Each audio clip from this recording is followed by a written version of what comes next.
Well, thank you all. It's 8:45 in the morning. We were a little worried that we might not have such a good audience, so thank you for coming and getting up early and not going out to 6th Street too late last night. My name is Matt Tullis. I do business development for both games and VR at Immersion Corporation. This is William Rihn. He's one of our design architects, focusing on haptic effects. For those of you that don't know, Immersion is a company focused on haptics. We've been around for a while, and since the 90s, with a heavy focus on bringing the latest and greatest from the lab to consumers to play with games. So today, what we're going to do is go into a little bit about using haptics to take your games to the next level, and we're going to go into some specific examples on the Nintendo Switch, which is really exciting, and Bill's going to take us through some stuff there. And we're going to show you our new product called Haptic Lab that we are also showing on the show floor. So if you guys want a hands-on demo, feel free to come by the booth later on today. Real quick question, who out here in the audience has read the book Ready Player One? Okay, about half. For those of you that have read it, haptics is a big part of that book, and it's really exciting. In recent years, haptics has become more and more of a talking point, especially around virtual reality. But actually, there's a lot of great stuff you can do in console gaming as well. So hopefully we get into some of that today. So the first thing that we always like to say is touch matters.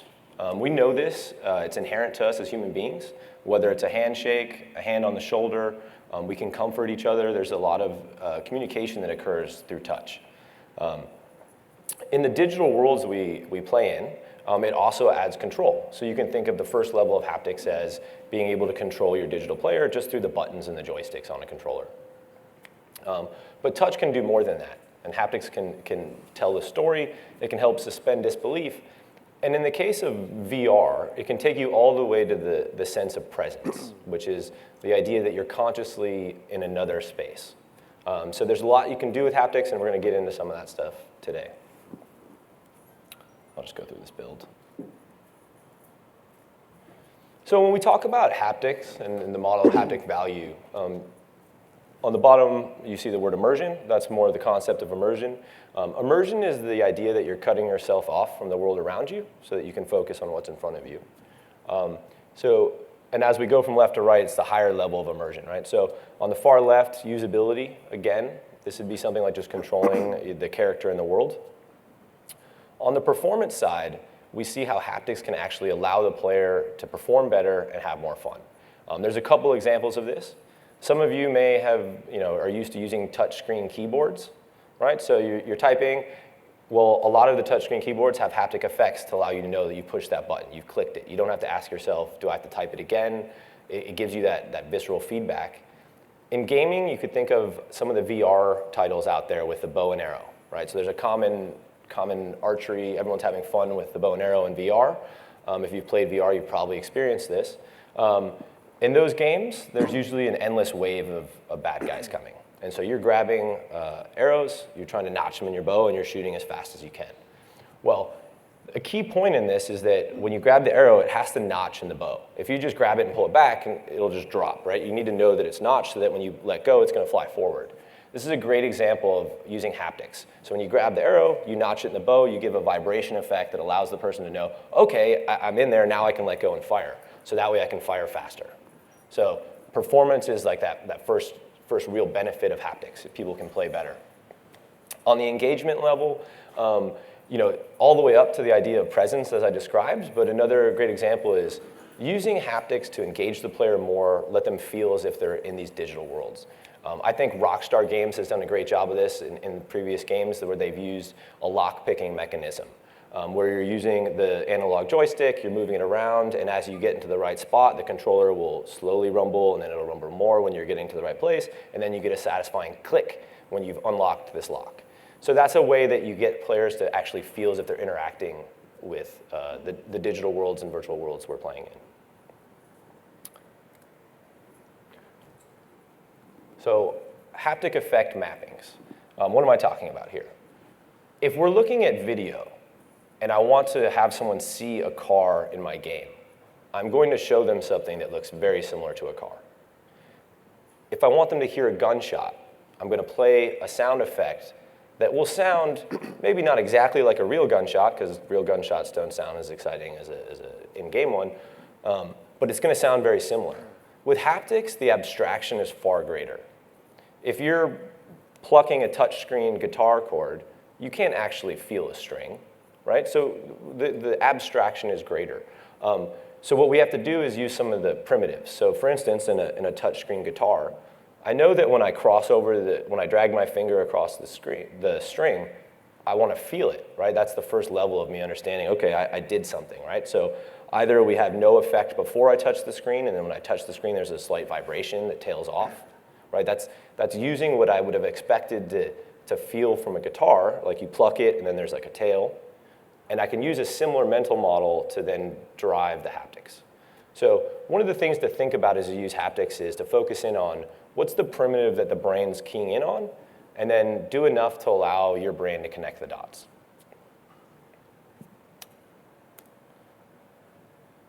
So in effect design, there's a few things to look out for.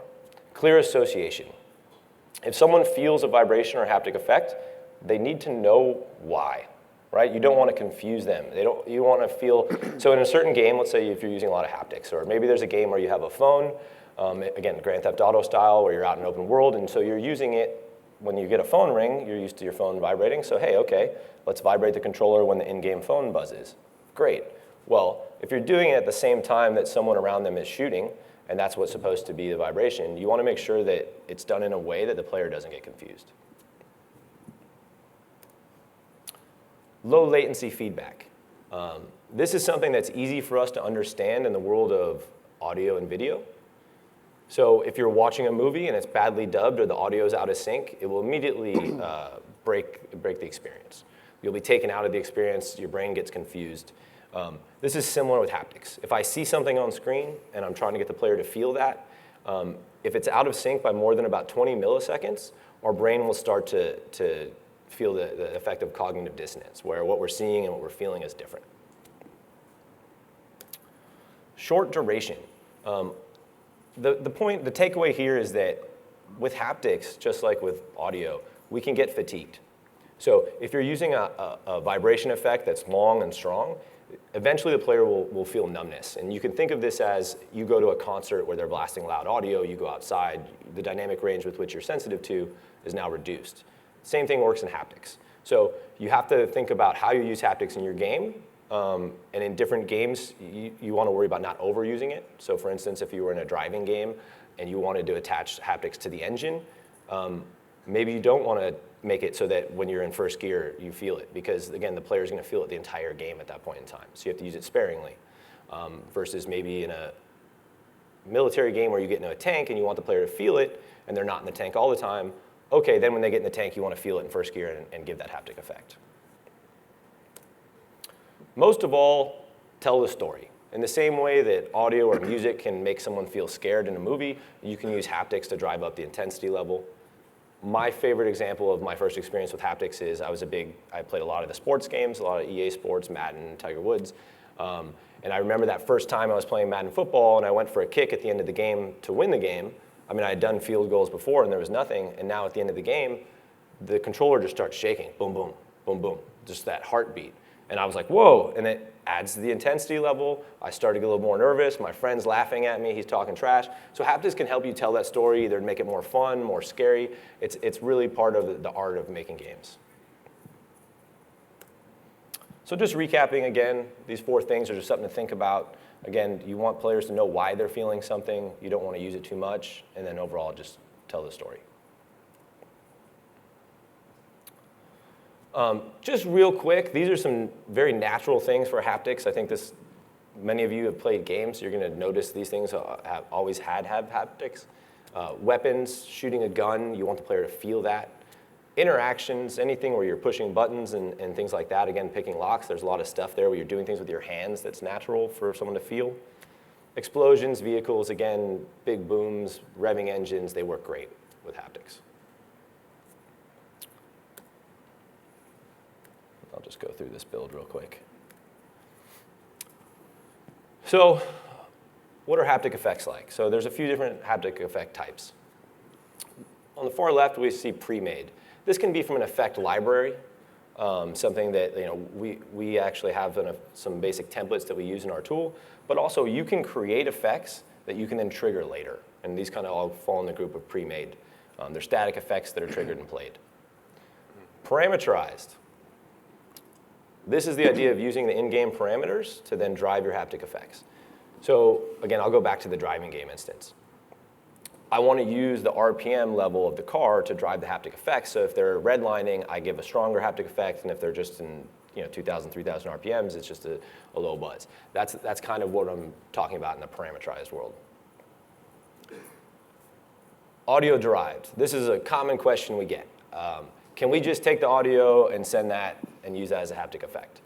There are APIs out from some of the platforms. I know that Oculus has an API where you can send audio. We've seen this as really hit or miss. And the reason for that is that a lot of times, depending on how they're doing it, someone with a deep voice might trigger haptics that you weren't expecting, so that all of a sudden someone with a low voice is triggering haptics versus this other effect that you want someone to feel. Maybe it's higher pitched, you're not going to get that. It's a very challenging thing to just take audio and turn it into haptics. But that's not to say that the audio is not useful. And one of the examples Bill will show you a little bit later on is using audio to start and understand that that's what the player is going to hear, and to use that to generate the haptic effect and design the haptic effect. Real-time synthesis, this is a little bit further out there. This is the idea that you would tie into, let's say, the physics engine of a game, and you would use, let's say, the speed of a car and the mass and the forces, and you're using all those calculations to determine how strong the thing would vibrate. This is a little bit more futuristic, a little bit more Ready Player One type stuff, but definitely companies are exploring this, and we'll probably see this in the years ahead. Spatial effects. So one of the really cool things that's happened in the last few years is that we've seen the controllers come out from both Vive and Oculus, and now the Nintendo Switch, where we're dealing with bimanual controllers. So you have one in each hand. This is really cool from a haptics perspective, because now I can have stereo, I can have localization and positional information. Things that happen on your right, if you're driving, you can bump into something on the right, things that happen on the left. But also there's some cool effects you can do between the two controllers to create some sensations in the player. And again, once again, Bill's going to give you a little example of that here in a few minutes. So today, or yesterday at the show, what we're showing is our product called Haptic Lab and a Unity plugin. It enables a lot of features and benefits to make designing haptics easier and faster. So previously, designing and creating haptic effects has been a very code-driven thing, and what we're trying to make it is really an artistic endeavor. We're doing things to make it look and act like what you do when you design for video or audio. So if you guys use digital audio workstations, of Avid, platforms like that, we have a timeline-based environment, visual editor, and the key thing is live auditioning. With haptics, you need to feel things. So the faster that you can iterate by changing the effect and feeling it, the better that you're going to get to a great experience and a satisfying effect. And on that note, I'm going to kick it over to Bill, who's going to give you a quick preview of the tool, and then take you through some specifics about the Nintendo Switch and some effects. All right. Thanks, Matt. So let's just jump into Unity. That's why we're all here, right? So you saw that little screenshot. And once the system catches up,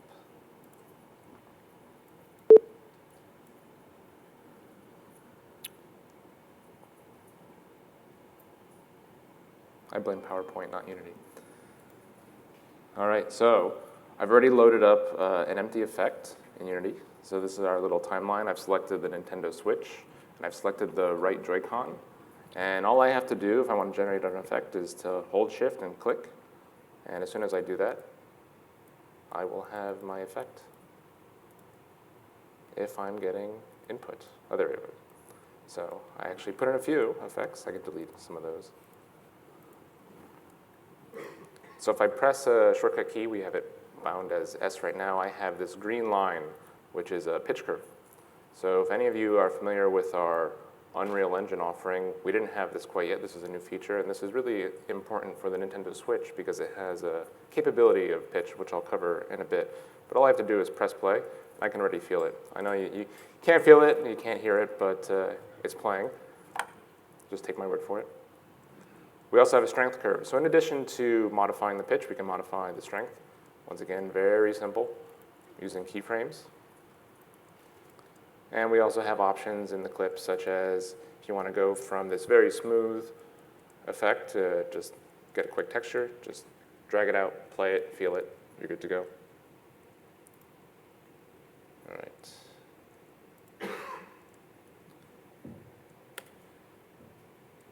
So when designing for the switch, it's really important to understand your endpoint from a technological perspective. So the switch is capable of a few things that you really didn't get with traditional rumble.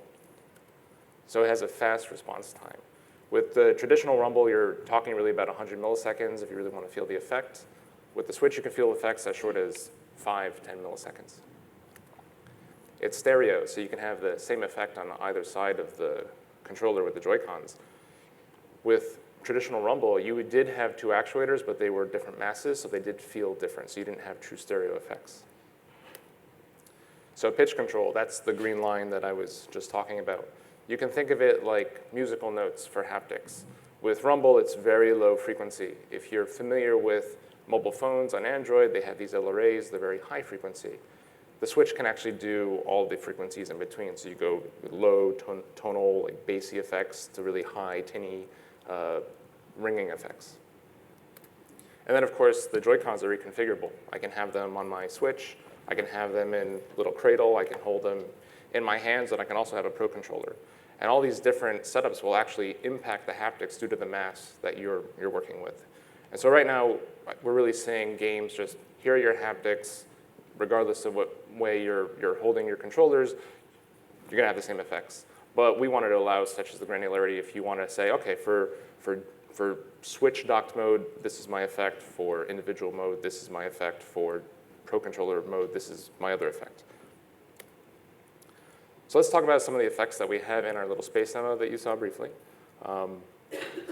So there's a boosting effect. So what you do is you just click on the thumbstick and you're off. It's like hyperspace. And what we're doing is we're just taking the sound effect that we're playing and we're using that to not generate, but inspire.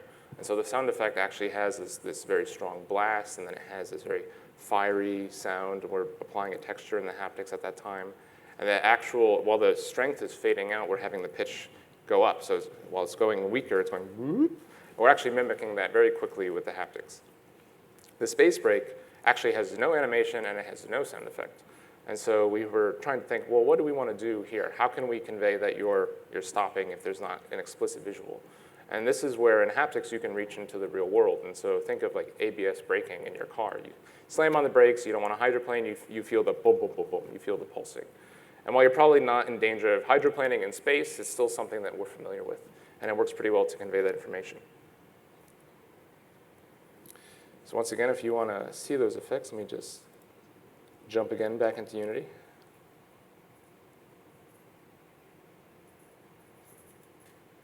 Just wait for PowerPoint.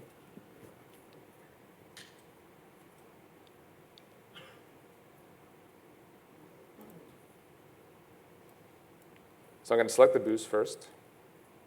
So you see we've brought in an audio waveform. I just have the same effect going on both left and right because this idea, this is happening in the center of the ship. You're having the engines just flash out, and so it's occurring equally. And what we did to design this was that we made the first effect, then we just duplicated the track and had the second for free. And so once again, there's a very complicated sound occurring, and you can see where we have a fire warble right here, where you can see the texture clearly defined here. As the effect is fading out slightly, and then deep decay here, we have the pitch actually going up with this green line. So I'll just play that one more time. And to contrast that with the braking effect, very simple, 3 pulses, and then another spike, and then a ramp down.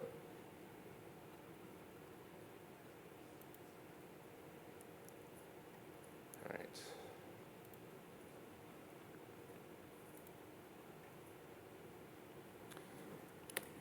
So let's talk about a more complex effect. So in the game, we have a barrel roll. I played a lot of Star Fox. I wanted a barrel roll, and it works pretty well for haptics.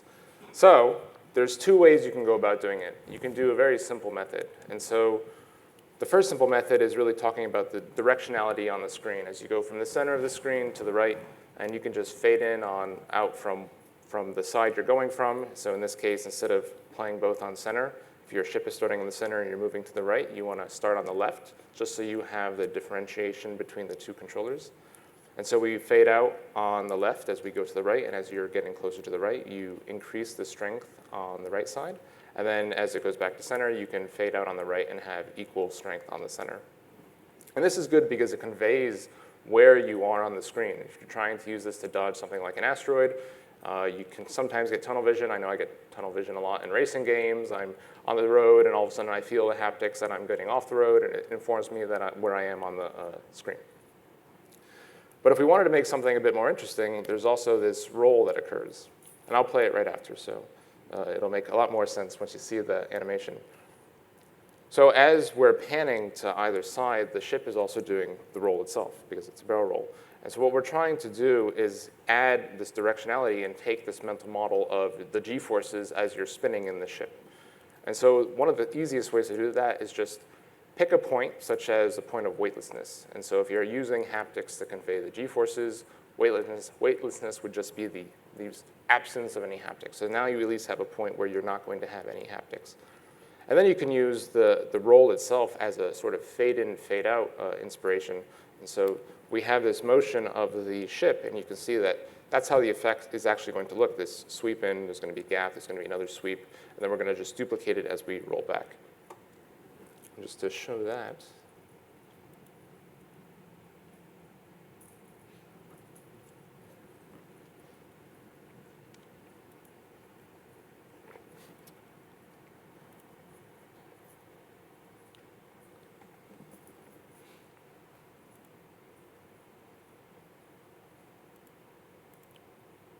all right, so let me load up in the game, just so you can see it in context. So pretty simple animation. I can go to either side. I'm feeling haptics on both sides, depending on where I am in the game. And so this is something, if you were trying to manually code the effects and sync it to these points, it might be a bit time-consuming. All the haptics in this demo, by the way, were done in under 15 minutes.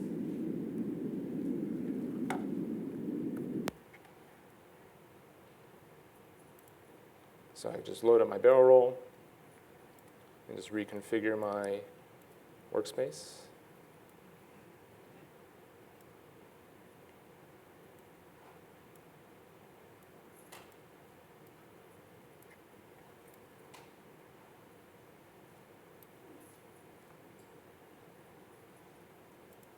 Now I can just press play, and I have my animation. So it's super simple to just tweak the animation from here. If I want to scrub through, I have that capability. If I want to add a new clip, if I want to modify any of the curves or resize one of the clips, it's super fast. And it's much easier to have a creative design-oriented person do this as opposed to trying to program it with numbers and letters and things that make my designer brain kind of explode. And so with that being said, if you guys want to try this out, we're showing this demo as well as the tool at our booth on the show floor. Anything to add, Matt? No, I'd say I think we wanted to leave a little bit of time for questions. There's microphones here. I think if you guys want to queue up, I mean, you can come on up. There's a microphone right there for questions. Or shout it out and I can repeat it. Is this available for the immersive platforms, like Vive and Oculus? So today at the show, and we just announced that this will be available for the Nintendo Switch later this month. The VR platforms, both Oculus and HTC, will be coming shortly, coming soon.